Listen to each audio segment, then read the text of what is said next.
Assalamualaikum warahmatullahi wabarakatuh.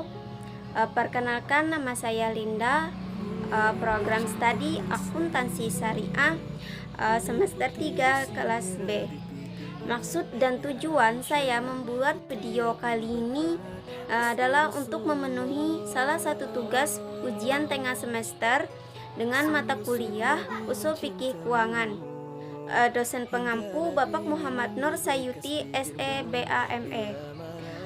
Baik, di sini saya akan menganalisis terhadap persoalan-persoalan kontemporer tentang pandemi COVID-19, yaitu analisis praktek ibadah di masa pandemi virus corona.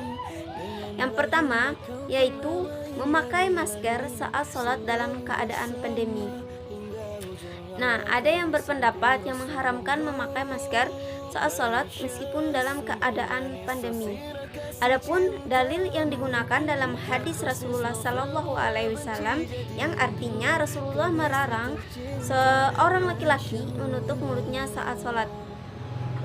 Muhammadiyah berpendapat yang pertama, jika seseorang sholat mengenakan masker tanpa ada unsur syar'i, maka hukumnya itu makruh dan sholatnya sah. Yang kedua, jika seseorang sholat dengan mengenakan masker karena ada unsur syar'i, misalnya untuk antisipasi agar terhindar dari paparan wabah COVID-19 pada saat ini, maka hukumnya mubah dan tentu saja sholatnya sah. Sedangkan menurut Nahdlatul Ulama, asalkan benda-benda tersebut suci, maka diperbolehkan untuk dikenakan pada saat sholat. Bila masker dipakai terkena najis, maka haram dan tidak sah sholatnya. Nah, meskipun demikian, Nahdlatul Ulama menegaskan bahwa jika melihat pertimbangan keutamaan, sebaiknya penggunaan masker dihindari saat sholat karena berpotensi menghalangi terbukanya hidung secara sempurna saat melakukan sujud. Oleh karena itu, Nahdlatul Ulama menyarankan agar saat sholat itu bermasker. Posisi hidung tidak tertutup agar bisa langsung menyentuh hidung bersamaan dengan dahi. Yang kedua, di masa pandemi ini pemerintah itu mengeluarkan kebijakan tetap menjaga jarak. Sejumlah masjid pun melakukan perenggangan saf atau barisan pada saat sholat. Padahal meluruskan dan merapatkan saf adalah bagian dari kesempurnaan sholat berjamaah. Adapun berpendapat bahwa meluruskan dan merapatkan saf atau barisan pada saat berjamaah itu merupakan keutamaan dan kesempurnaan salat berjamaah.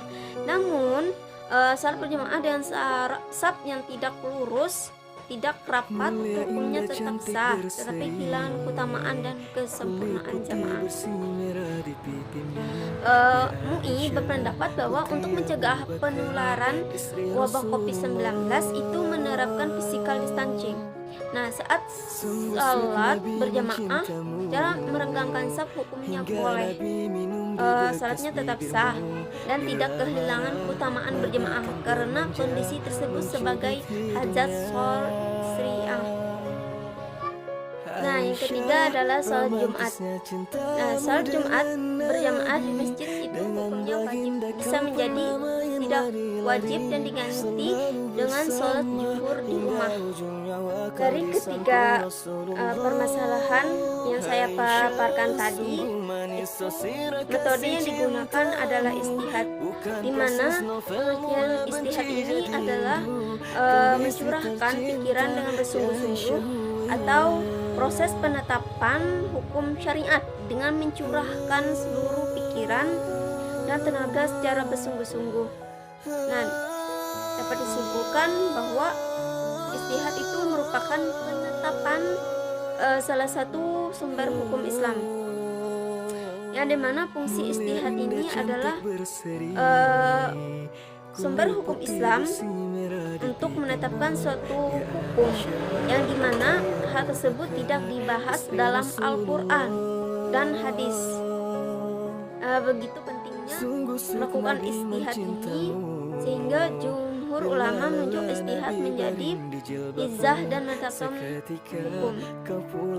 Sekian video analisis dari saya. Mohon maaf jika ada salah kata.